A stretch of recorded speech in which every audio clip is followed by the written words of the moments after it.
කඳු යායන් පිළිබඳව කතා කරද්දී ඉස්සර කිව්වේ හිම කඳු යාය කියලායි.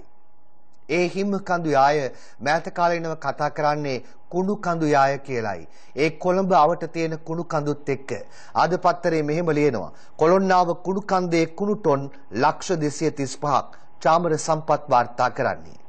පාර්ලිමේන්තුවේදී අනාවරණය වුණු තොරතුරු අර පසුබිමෙන් ඔබට පේන්නේ කොළොන්නාව කුණු කන්ද කුණු ටොන් ලක්ෂ 235ක් තියෙනවා. දිනකට කුණු ටොන් 800ක් එකතු වෙනවා. කුණු කන්ද අඩි 300ක් උසයි. කුණු කන්දට විසඳුමක් දෙනතුරු කුණු එකතු කිරීම නැවැත්විය යුතුයි. කුණු කන්දේ ඡායාරූපයක් සමගිනුයි අද පත්තරේ මේ ගැන වාර්තා කරලා තියෙන්නේ.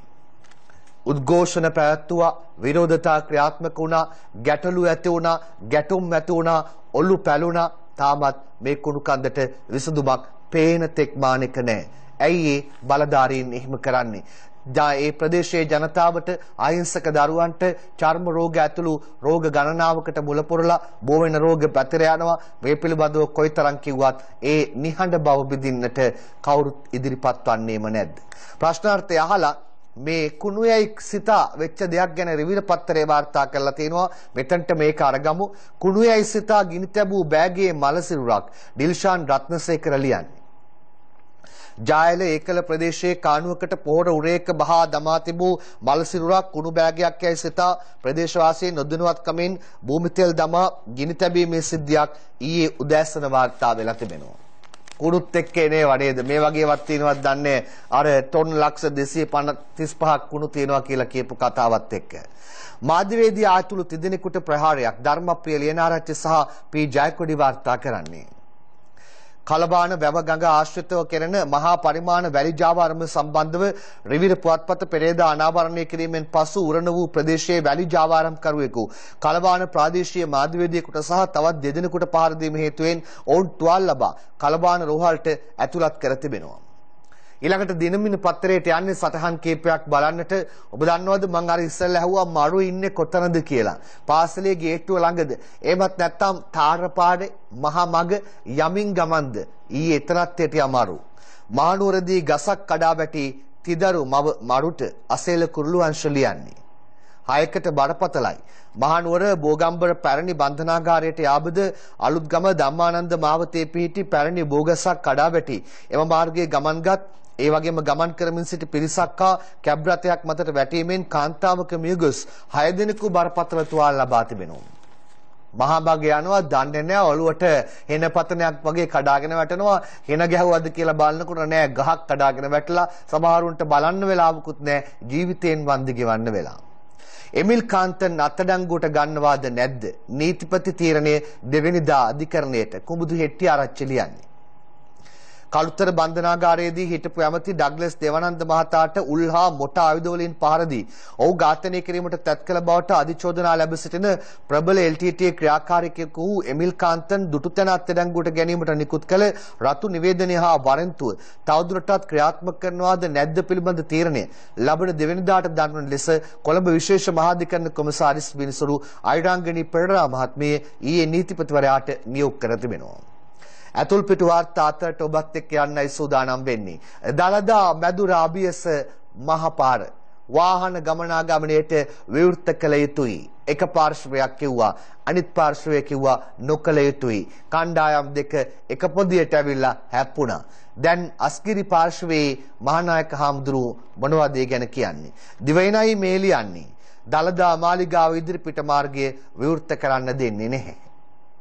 අස්ගිරි මානාහිමියෝ කියන්නේ කවුරු මොන බලපෑම් කළත් ශ්‍රී දලදා මාලිගාව ඉදිරිපිට මාර්ගයේ රථ වාහන සඳහා විවෘත කිරීමට තමන් වහන්සේ ඉඩ නොතබන බව සියම් මහා නිකායේ අස්ගිරි පාර්ශවයේ අතිපූජ්‍ය මහානායක ගලගම ශ්‍රී අත්තදස් හිම්පාණන් වහන්සේ විශේෂ ප්‍රකාශයක් කරමින් ඊයේ සන්ධ්‍යාවේදී ප්‍රකාශ කරනවා.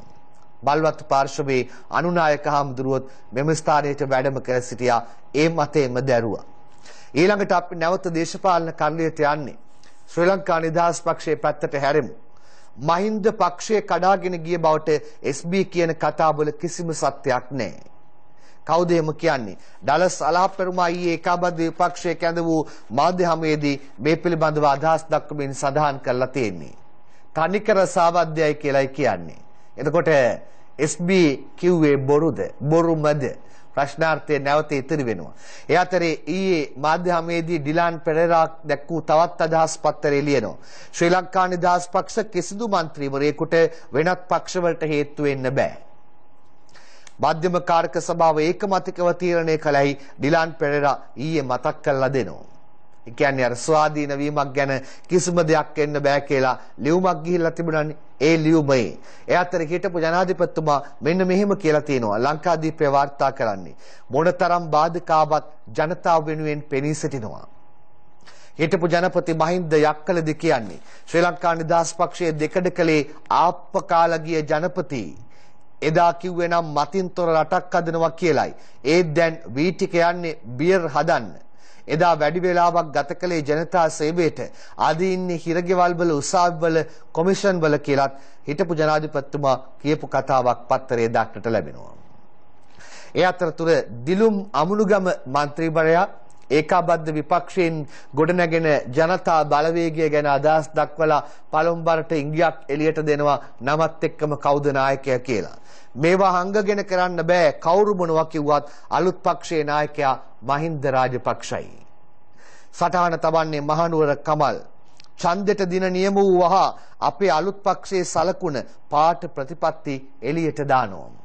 එමයි ඔව් කියන්නේ. මේවා හංගගෙන කරන්න බෑ කවුරු මොනවා කිව්වත් අලුත් පක්ෂයේ නායකයා මහින්ද රාජපක්ෂයි. ඡන්දෙට දින නියම නොවීමලු මේක පමාවන්නට හේතුව. එතකොට දින නියම වූ වහාම අලුත් පක්ෂයේ සලකුණ පාට ප්‍රතිපත්ති එළියට එනවාලු. ඔව් කරපු ප්‍රකාශයේ තප්පර කීපයකට අපි බලලා ඉමු. ඇත්ත විපක්ෂයක් බිහිවීම පිළිබඳ බරපතල බයක් කතානායකතුමාට අගමැතිතුමාට ජනාධිපතිතුමාට සියලු දෙනාට තියෙනවා. ආණ්ඩුව හදන්න ඡන්ද දුන්න අය තමයි විපක්ෂ නායක. ආණ්ඩුව හදන්න ඡන්ද දීපු අය තමයි විපක්ෂ සංවිධායක. ආසන 96ක් මේ රටේ දිනා ගන්න ඡන්දෙ ගත්ත අපි වාද පිළිගන්න බෑ. අපි කියනවා අපි වෙනම කණ්ඩායමක් හැටියට පිළිගන්න අවශ්‍යයි. මේ රටේ ජනතාවගේ ජනමතයට පයින් ගැසීමක් තමයි අද සිද්ධ කරලා තියෙන්නේ. ඒකාබද්ධ විපක්ෂයේ හැටියට අලුත් පක්ෂයකින් ඉදිරියට යන්න අපි බොහොම පැහැදිලිව සූදානම්. ඒක මේ හංග කරන්න පුළුවන් වැඩක් නෙමෙයි. අහවල් දවසේ මැතිවරණේ තියෙනවා කියලා කියන්නේ. එදාට අපි පක්ෂේ නම මොකද්ද? සලකුණ මොකද්ද? නායකයා මහින්ද රාජපක්ෂ. ඉතුරු ටික අපි මොකද්ද කියලා කියන්නේ. ඔන්න ඡන්දේ ප්‍රකාශ කළ සැනින් ඒ ගැන අනිකුත් තොරතුරු ටිකත් එළියට දානවලු. නායකයා එළියට දැම්මා. ඒ නායකයා එළියට දැමීම ඒකාබද්ධ විපක්ෂයේ නායක කාර්යාදීන් අනුමත කරනවාද? එහෙම ප්‍රශ්නාර්ථයක් ඉතිරි කළා අපි යමු මහින්ද අබේවර්ධන මන්ත්‍රීතුමා ළඟට. මෙන්න බලන්නකෝ. දැන් ලේසි නෑ. එක දිගට කතා කරනවා ටිකක් සැරට ආණ්ඩුක්‍රම ව්‍යවස්ථාවක් ගැන කතා කරනවානේ. දැන් මේ එක ප්‍රශ්න තියාගෙන මේක එළියට දැමීම ගැන මෙන්න මෙහෙමයි ඔව් අහලා තියෙන්නේ ඊයේ පාර්ලිමේන්තුවේදී. ආණ්ඩුක්‍රම ව්‍යවස්ථාව කන්නද? සටහන චාමර සම්පත් ජීවන වියදමෙන් මිරිකී සිටින ජනතාවට විසඳුම් නොදී නව ආණ්ඩුක්‍රම ව්‍යවස්ථාවක් සැකසීමට සූදානම් වන්නේ ආණ්ඩුක්‍රම ව්‍යවස්ථාව කන්නට දැයි පාර්ලිමේන්තු මන්ත්‍රී මහින්ද අබේවර්ධන මහතා ඊයේ පාර්ලිමේන්තුවේදී ප්‍රශ්න කරනවා. සෙල්ලම් නෑ නේද ප්‍රශ්න කිරීම? ආණ්ඩුක්‍රම ව්‍යවස්ථාව කන්නද කියලා අහලා තියෙන්නේ. ඒක නෙවෙයි මේ තෙල් සංස්ථාව පැත්තේ වෘත්තීය සමිතියක ප්‍රධානියෙක් මාධ්‍ය හමුවක් පවත්වලා මේ තෙල් සංස්ථාවේ සේවකයන් වැඩියෙන් ඉඳද්දි තාත් සේවකයන් පුරවන්න හදනවා කියලා කිව්වා. සමහරුන්ට ඉඳ ගන්න ඉඩවත් නැතුවයි තවත් අය මේකට ඔබවන්න ඇතුල් කරන්න රිංගවන්න හදන්නේ කියලා කිව්වා. දැන් මං යන්නේ තෙල් සංස්ථාවට නෙමෙයි දුම්රිය පැත්තටයි. දුම්රියට 11500ක් බදවා ගැනීම. වාර්තා කරන්නේ අමිත් මදුරංග.